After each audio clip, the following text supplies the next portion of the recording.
বাস করিয়া দেখা যায় না কেন? এবারে পকেট গরম করার লাগি ওয়াজ করে না, এবারে ওয়াজ করে সমাজের মানুষকে জাহান্নাম থেকে বাঁচার পথ দেখাবার। কথা পরিষ্কার। কোন বক্তা পকেট গরমের লাগি ওয়াজ করে আর কোন বক্তা মানুষকে জাহান্নাম থেকে বাঁচানোর দরদ মাখা অন্তর নিয়ে ওয়াজ করে, এটা বিদায়ের সময় ওই টের পাওয়া যায়। কোন সময় টের পাওয়া যায়? খারুয়াতে হয় বিদায় দিলেন জায়গা, এই বেটা তুই বেটার কে তো কামলা দিস বিদায় দিলাই তো যাইতি তো।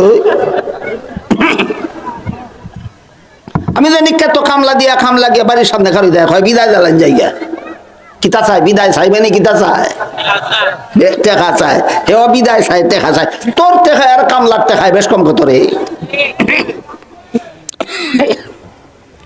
তাহলে কেমন বক্তার ওয়াজে হেদায়েত আছে, যার মধ্যে দুইটা গুণ আছে। এক নম্বর, আগে নিজে হেদায়েতের পথে চলবো। দুই নম্বর, ওয়াজের বিনিময়ে টাকা চাইবে না। বড় দূর তুমি যদি 500 মাইল দূরের থেকে আইয়া থাকো, তোমার 5000 টাকা রাস্তা খরচ হইয়া থাকে, এটা কইতে পারো যে আমার রাস্তা খরচ 5000 টাকা দিলাও। আইতে আইতে ফতে ফতে যদি আমার 2-3000 টাকা খাওয়ান খরচ হইয়া থাকে, কইতে পারো আমার খাওয়ান খরচ আছে 2000 টাকা, এটা দিলাও। কিন্তু তোমার রাস্তা খরচ ছাড়া, তোমার খাওয়ান খরচ ছাড়া তুমি কে টাকা চাও? ওটা তোমার পাওনা না। তোমার পাওনা হইলো রাস্তা খরচ, তোমার পাওনা হইলো খাওয়ান খরচ। তুমি হাদিয়া তোমাকে পাওনা না। হাদিয়া এটা মানুষের মন খুশি, যার মানে যা চায়, যা ইচ্ছা তা দিব। হাদিয়ায় কোনো চুক্তি নাই, আর চুক্তিতে কোনো হাদিয়া নাই। এই কথা ইয়াদ রাখতে পারবেন? হাদিয়াতে কোনো চুক্তি নাই, আর চুক্তিতে কোনো হাদিয়া নেই। গেল বক্তার মধ্যে যে দুই গুণ থাকলে বক্তার ওয়াজে হেদায়েত হবে। আর শ্রোতার মধ্যে কত গুণ? এক গুণ। আল্লাহ বলেন, ইত্তাবিউ মাল্লা ইয়াসআলুকুম আজরান ওয়া হুম মুহতাদুন। এখানে বক্তার দুই গুণের কথা বলছেন, আর শ্রোতার গুণের কথা বলছেন। ফাযাক্কির ইন নাফাআতিয যিকরা সায়াযাক্কারু মান ইয়াখশা। কোন কাজ করলে আল্লাহর বিচারে শাস্তি হবে জানে না, বুঝে না। যদি জানে এই কাজ করলে জাহান্নামে যেতে হবে, তাহলে এমন কাজ করবে না। এতটুকু আল্লাহর ভয় যাদের অন্তরে আছে, এরা দুই গুণওয়ালা বক্তার ওয়াজ শুনলেই হেদায়েত হবে। দুই গুণওয়ালা বক্তার ওয়াজ শুনলেই হেদায়েত হবে। কোন সমস্ত লোকে? যারা জানে না এই কাজটা যে গুনাহ, আমি জানতাম না, আজকে জানলাম আর করতাম না, এইরকম মনোভাব যাদের আছে। আর যারা মনে মনে কয় আলিমরা সুদের বিরুদ্ধে কইব, আমি সুদ ছাইরা পারতাম না, এরার ওয়াজে হেদায়েত হবে না। আলেমরা ঘুষের বিরুদ্ধে কইব, আমি ঘুষ লাগাইয়া পারতাম না, এ না জানি না গুনার কাজ করে, না জানি না শুন না, এদের হেদায়েত মুশকিল আছে। তো বলতেছিলাম, আল্লাহ কোরআনে বলেন, তোমরা নিজেরাও জাহান্নামের আগুন থেকে বাঁচো, ছেলে মেয়েদেরকেও জাহান্নামের আগুন থেকে বাঁচাও। বেনমাজি বানাইয়া না নমাজি বানাইয়া? নমাজি বানাইবার জন্য সামান্য কিছু শিক্ষা লাগবে নি। এই শিক্ষা প্রাইমারি স্কুলে নাই। প্রাইমারি স্কুলে শিক্ষা চালু করার জন্য মুতার আগে, বুটের আগে এই সাকি ধরুন, বুটের আগে বুট দেন চুক্তি কইরা যে প্রাইমারি স্কুলে আমার ছেলে মেয়ে নমাজি বানাইবার শিক্ষা সিলেবাস চালু করবা, চুক্তি লিখিত চুক্তি দাও, নাইলে বুট দিতাম না। আর এটা হইবার আগ পর্যন্ত আপনার ছেলে মেয়েকে গড়ে একজন প্রাইভেট উস্তাদ রেখে নামাজ কালামটা শিক্ষা দিন। তাও যদি তানের বেতনটা ঠিক মতো দিতে না পারেন, কিচ্ছু লাগবে না, মাদ্রাসায় ভর্তি করে দেন। এই মাদ্রাসায় 5 বছরে প্রাইমারি স্কুলের সবকিছু শিক্ষা দিয়ে আপনার ছেলে মেয়েরে পাক্কা নমাজি বানাই আপনার ঘরে ফিরিয়ে দেবে। আল্লাহ আপনাদের আমাদের এই সবগুলি ব্যবস্থা জাহান্নাম থেকে বাঁচার, এর কোনো না কোনো ব্যবস্থা গ্রহণের মাধ্যমে আমরা নিজেরা এবং নিজেদের ছেলে মেয়েদেরকে জাহান্নাম থেকে বাঁচাবার তৌফিক দান করুন। সবাই বলুন আমিন। সুবহান রাব্বিকা রাব্বিল ইজ্জাতি আম্মা ইয়াসিফুন ওয়া সালামুন আলাল মুরসালিন। সময়েরই অভাব না ইচ্ছার অভাব?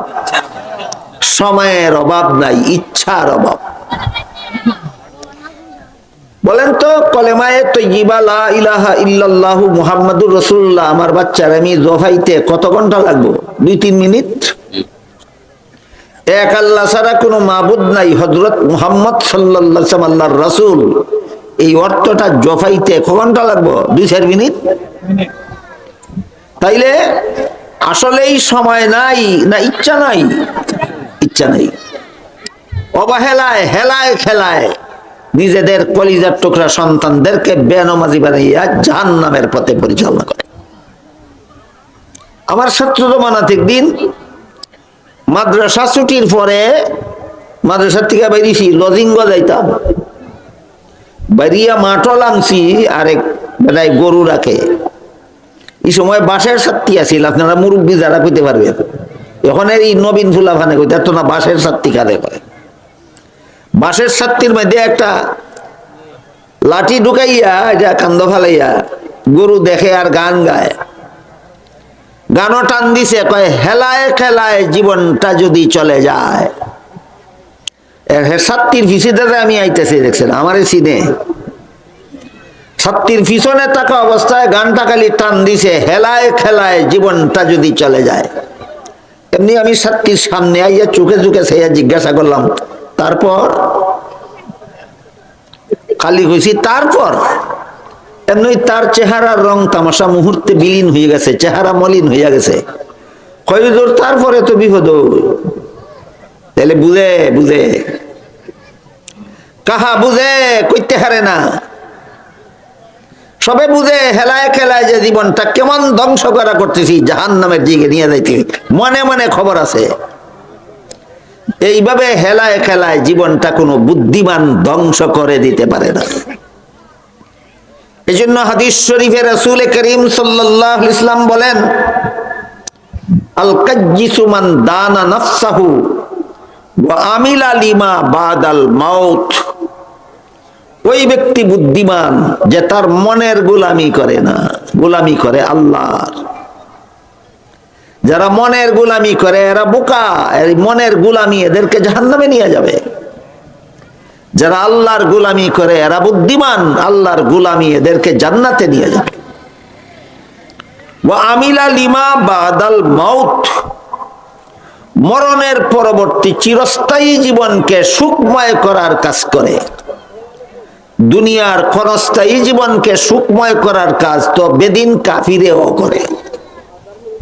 বলেন তো আপনারা, দুনিয়ার জীবনে সুখে শান্তিতে থাকার খাওয়ার জন্য বেদিন কাফিরে কাজ করে না? কাফিরের কাজে আর মুমিনের কাজে বেশ কম কোথায়?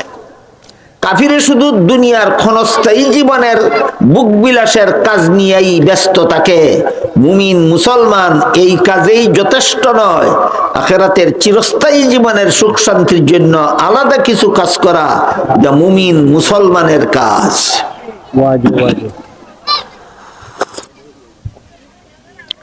বেদিন কাফিরেরও নামাজ রোজা নাই, আমারও নামাজ রোজা নাই। বেদিন কাফিরেরও হালাল হারাম নাই, আমারও হালাল হারাম নাই।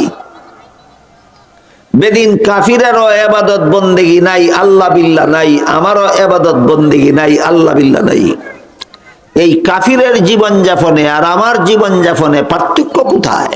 তাকে কোনো পার্থক্য থাকে না। এই জন্য এই সমস্ত উদাসীন আপন বুলা মুসলমানেরা দুনিয়াতে মুসলমানের মতো জীবন যাপন করে না, বেদিন কাফিরের মতো জীবন যাপন করে। এর দ্বারা এরা নিজেরাও জাহান্নামের পথের যাত্রী হয়, এদের কলিজার টুকরা সন্তানদেরকেও জাহান্নামের পথের যাত্রী বানায়। অথচ আল্লাহ বলেন, কু আনফুসাকুম ওয়া আহলিকুম নারা। হে মুমিন মুসলমানেরা, তোমরা নিজেরাও জাহান্নামের আগুন থেকে বাঁচো, আল্লাহর হুকুম মতো জীবন যাপন করো, তোমাদের ছেলে মেয়েদেরকেও জাহান্নামের আগুন থেকে বাঁচাও, আল্লাহর হুকুম। আগেই বলেছি, বেশিরভাগ মুসলমানে নিজের সন্তানদেরকে এইগুলি শিক্ষা দেয় না। কেন? নিজেই শিখছে না। কম মুসলমান নিজে শিখছে, নিজে নামাজ পড়েও, কিন্তু সন্তানদের নামাজি বানাইবার তার টাইম নাই। এমত অবস্থায় এই সমস্ত মুসলমানদের ছেলে মেয়ে যারা নিজেদের পিতামাতার কাছ থেকে জাহান্নাম থেকে বাঁচার পথ চিনার সৌভাগ্য দেখে বঞ্চিত,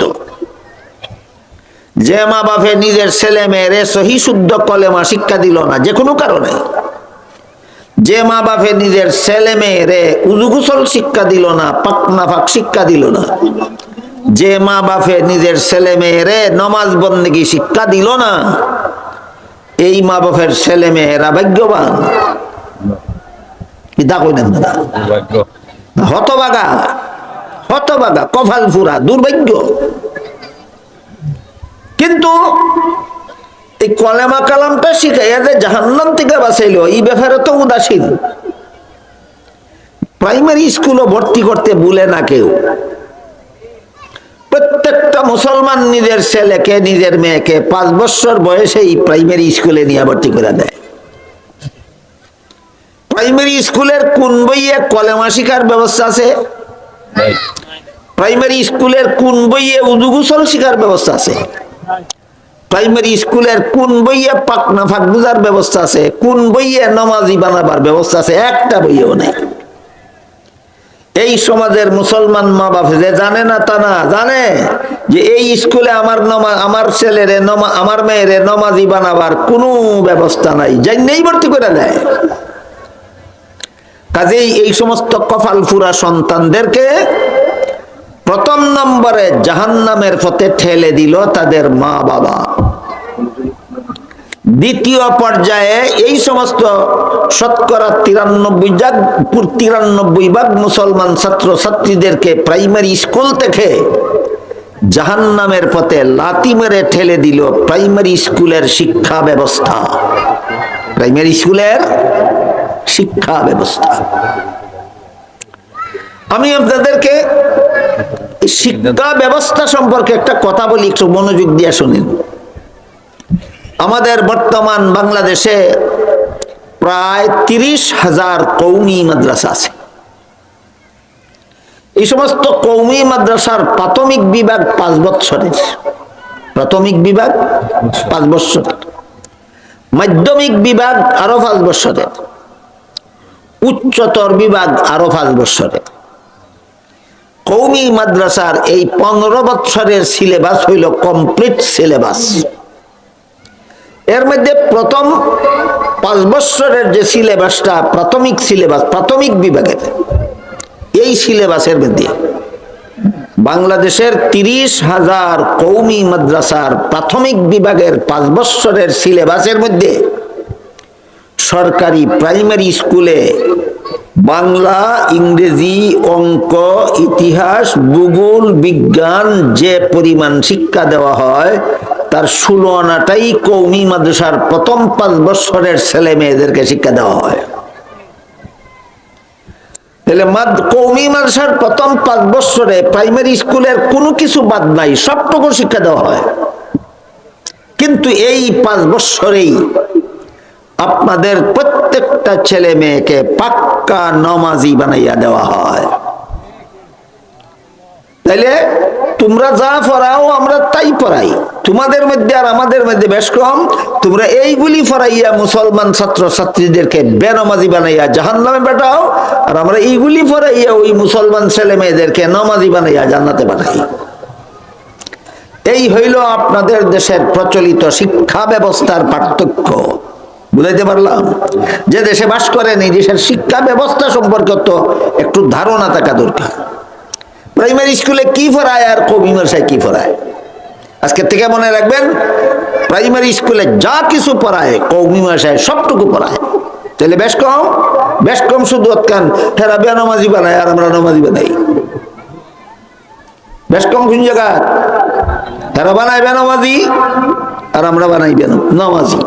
আরেকটা বেশ কম আছে, প্রাইমারি স্কুলের প্রতিটি শিক্ষক এইগুলি শিক্ষা দিতে গিয়া আপনাদের ছেলে মেয়েদেরকে পাক্কা বেনামাজি বানাইয়া জাহান্নামের পথে পাঠায়। এক একজন শিক্ষকে প্রতি মাসে সরকারের কমপক্ষে 20,000 টাকা বেতন খাইয়া আপনাদের ছেলে মেয়েরে বেনামাজি বানাইয়া জাহান্নামে পাঠায়। প্রতি মাসে মাথা পিছে কতলা টাকা বেতন খাইয়া? 20,000 টাকা বেতন খাইয়া। এই টাকাগুলি সরকারের বাপের সম্পদ বেচা দেয় না আপনাদের ট্যাক্সের টাকা? আপনারা টাকাই দেয়, আপনারা ছাত্রদের শিক্ষকের বেতন দেয় সরকারে, আর আপনারা শিক্ষকে আপনারা টাকা খাইয়া এরা বেনামাজি বানাইয়া জাহান্নামে পাঠায়। অবস্থাটা অনুধাবন করা দরকার। এই ছেলের বাপের টাকা খাইয়া এই শিক্ষকে 5,000 20,000 টাকা মাসে মাসে বেতন দেয়, আর এই বাপের ছেলেটাকে বেনমাজি বানাইয়া জাহান্নামে পাঠায়। ডাকাত আর কারে কয়? আর কওমি মাদ্রাসার উস্তাদগণ প্রাইমারি স্কুলের সবকিছু আপনাদের ছেলে মেয়েদেরকে শিক্ষা দিয়া পাক্কা নমাজি বানাইয়া জান্নাতের পথে পাঠায়, সরকারের 1 পয়সাও বেতন না খাইয়া। সরকারের 1 পয়সাও এরা বেতন না খাইয়া আপনারা সন্তানরে জান্নাত পাঠায়। এরা মাসে মাসে মাথা পিছে 20,000 টাকা খাইয়া আপনার ছেলে মেয়েরে জাহান্নামে পাঠায়। এই হইল কওমি মাদ্রাসার প্রাথমিক শিক্ষা ব্যবস্থা এবং বাংলাদেশের সরকারি প্রাথমিক বিদ্যালয়ের শিক্ষা ব্যবস্থার পার্থক্য। বুঝাইতে পারলাম? আপনারা বলতে পারবেন যে আমরা কি করব, এটা সরকারের ব্যাপার। সরকারি স্কুল, সরকারে যদি স্কুলের মধ্যে নামাজ শিক্ষার কোনো বই না রাখে, আমাদের তো ক্ষমতা নাই রাখার। ভুল কথা, শয়তানের ঢুকায় পড়েছে। ক্ষমতা তো আপনাদেরই আছে, সরকারের বাপেরও ক্ষমতা নাই। সব ক্ষমতা বাংলাদেশ ও পাবলিকের। তো কিভাবে? আপনারা বুট নিয়ে হইতো এরা সরকার গঠন করে। ফিরিস্তার বুটে সরকার গঠন করে কোন দলে না, জনগণের বুটে। আপনারা বুট দিবার আগে কেন একটা পার্টির সাথে চুক্তি করেন না যে প্রাইমারি স্কুলের মুসলমান ছাত্রছাত্রীদের নামাজ শিক্ষা দেওয়ার সিলেবাস তৈরি বাস্তবায়ন করবা, এই শর্ত যদি লিখিতভাবে দাও তাহলে ভোট দিব, নাহলে একটারেও ভোট দিতাম না। আমরা দেশে একটা কথা কয়, সাগি ধরেন, সাগি ধরতে হয় মুতের সময়। সাগি ছেড়ে দিলে দৌড়ে ধরেন যায় না, আতারে ভাতারে দৌড়ে খতকান দৌড়বে। আপনি যখন মুতা শুরু করে তখন ধরেন যায়। সাগি ধরন লাগে কোন সময়? মুতের সময়। আর সরকারের ধরন লাগে বুটের সময়। সাগি ধরতে হয় মুতের সময়, আর সরকারকে ধরতে হয় বুটের সময়। প্রাইমারি স্কুলের মুসলমান ছেলে মেয়েদেরকে নমাজি বানাবার সিলেবাস চালু করবা, লিখিত চুক্তি না দিলে কেউ রে ভোট দিতাম না। বয়কট করেন, নির্বাচন বর্জন করেন। ফেরি দেখিয়া মুসলমান ছেলে মেয়েদেরকে নমাজি বানাবার সিলেবাস তৈরি হয়ে যাবে। আপনার আর কিছু করার নাই না? যথেষ্ট পরিমাণ করার আছে। এই হলো আপনার আর কিছু করার নাই, এই কথাটা একটা শয়তানের একটা দুঃখা। আপনারা দুঃখায় পড়েছেন, এই জন্য আপনাদের ছেলে মেয়েদেরকে মাসে মাসে এক একজনে 20,000 টাকা খাইয়া বেনমাজি বানায় আর জাহান্নামে পাঠায়, বেনমাজি বানায় আর জাহান্নামে পাঠায়। এই বদ্দিনী শিক্ষা ব্যবস্থার সংশোধন হওয়ার আগ পর্যন্ত, যতদিন পর্যন্ত এই শিক্ষা ব্যবস্থার সংশোধন না হবে, ততদিন পর্যন্ত আপনাদের ছেলে মেয়েকে জাহান্নাম থেকে বাঁচাবার একটা বিকল্প ব্যবস্থা আমি বলে দিই। সেটা হলো, আপনার ছেলের স্কুলে পড়াবেন, পড়ান, কিন্তু আগে নিজে হয়তো নিজে শিক্ষা দিয়া, আর না হয় প্রাইভেট কোনো উস্তাদ দিয়া সকালে অথবা সন্ধ্যার পরে প্রাইভেট শিক্ষকের দ্বারা তারে নামাজ শিক্ষা দিয়া নমাজি বানান, তারপরে প্রাইমারি স্কুলে ভর্তি করেন। অথবা প্রাইমারি স্কুলে ভর্তি করলেন, পড়তেছে ঠিক আছে, 10টা থেকে 4টা পর্যন্ত আপনার ছেলে মেয়ে হয়তো প্রাইমারি স্কুলে লেখাপড়া করবে। সকালে ফজরের পরে 1 ঘন্টা একজন মাদ্রাসার উস্তাদ দিয়ে তারে ওযু গোসলটা শিক্ষা দেন। মাগরিবের পরে 1 ঘন্টা আপনার ছেলে মেয়েদেরকে একজন হুজুরে দিয়া আপনার ছেলে মেয়েরে কলেমা কালামটা শিক্ষা দেন, ফাকনা ফাকটা শিক্ষা দেন। তাহলে সে প্রাইমারি স্কুলে পড়লেও আর বেনমাজি হবে না, জাহান্নামের লাকড়ি হবে না। এতটুকু সুযোগ যদি কেউ না থাকে যে আমি একজন মিয়া সাবরাকিয়া তেন্দ্রে আবার দেইরা বেতন দিয়া সকালে 1 ঘন্টা পড়াইয়া সন্ধ্যার পরে 1 ঘন্টা পড়াইয়া আমার ছেলে মেয়েরে নমাজি বানাইতাম, তৌফিক নাই। এমন জবাব দেওয়ার মতো মুসলমানের অভাব নাই সমাজে, সবকিছুর তৌফিক আছে, শুধু ছেলে মেয়েটারে জাহান্নাম থেকে বাঁচানোর তৌফিক নাই। এতটুকু মানসিক দুর্বলতা যাদের আছে তাদেরকে আমি পরামর্শ দেব, মাদ্রাসার 1ম শ্রেণীতে ভর্তি করে দেন। মাদ্রাসার 1ম শ্রেণীতে আপনার ছেলে মেয়েরে ভর্তি করে দেন। 5ম শ্রেণী পর্যন্ত পড়লে প্রাইমারি স্কুলের সবকিছু পড়া হয়ে যাবে, পাক্কা নমাজিও হয়ে যাবে।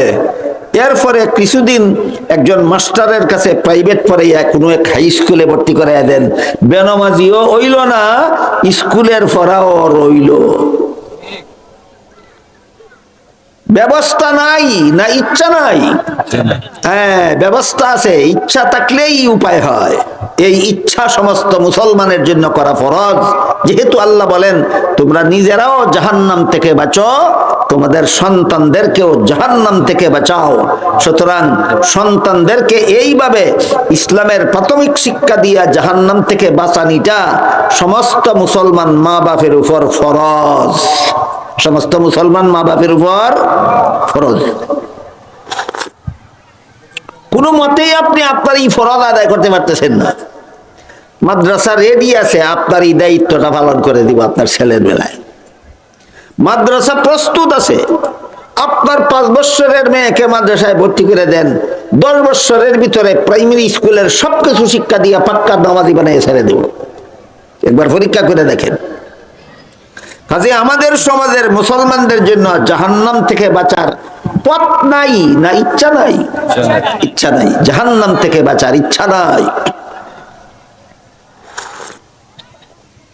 এমত অবস্থায় আলেমগণের কিছু দায়িত্ব আছে। আলেমগণের দায়িত্ব হলো এই সমস্ত উদাসীন মুসলমান, আপনগুলা মুসলমান, নিজেদের উপরে সন্তানদের নামাজি বানানি ফরজ বুইল্লা লাইছে যে সমস্ত মুসলমান, এই সমস্ত আপনগুলা মুসলমানদেরকে এদের দায়িত্বের কথা স্মরণ করাইয়া দেওয়া আলেমদের উপর ফরজ। সন্তানদেরকে নামাজি বানানি মা বাপের উপর ফরজ। মা বাপে বুইল্লা লাইলে মা বাপের স্মরণ করাইয়া দেওয়া কাদের উপর ফরজ? আলেমদের উপর ফরজ। এই ফরজ আদায় করার জন্য এই মাদ্রাসার সভাগুলি হয়, মাদ্রাসার পক্ষ থেকে সবার আয়োজন হয়, সর্বস্তরের মুসলমানদের দাওয়াত করা হয়, দেশ বিখ্যাত আলিম উলামা বুজুর্গানে দিনদের দাওয়াত করা হয়। আপনারা যারা নিজেরার ফরজ ভুলে গেছেন, আপনাদেরকে নিজেদের ফরজের কথা স্মরণ করাইয়া দেওয়ার জন্য। কিন্তু দুঃখের ব্যাপার, একটা দুঃখের ব্যাপার, এই দুঃখটা বলা আর আমার দোকানে কোরআন পাঠ করা আজকাল এক সমানই আমি মনে করি। দুঃখের ব্যাপারটা কি? দুঃখের ব্যাপার হইল আজকাল ওয়াজ মাহফিল কম হয়, আওয়াজ মাহফিল বেশি হয়। কোন মাহফিল কম হয়? ওয়াজ মাহফিল কম হয়। কোন মাহফিল বেশি হয়? আওয়াজ মাহফিল বেশি। বক্তার নামের মধ্যে লেখে কুকিল কণ্ঠী। কুকিল কণ্ঠ শুনবার লাগি মানুষ দাওয়াত করছো না জাহান্নাম থেকে বাঁচার পথ দেখানির লাগি?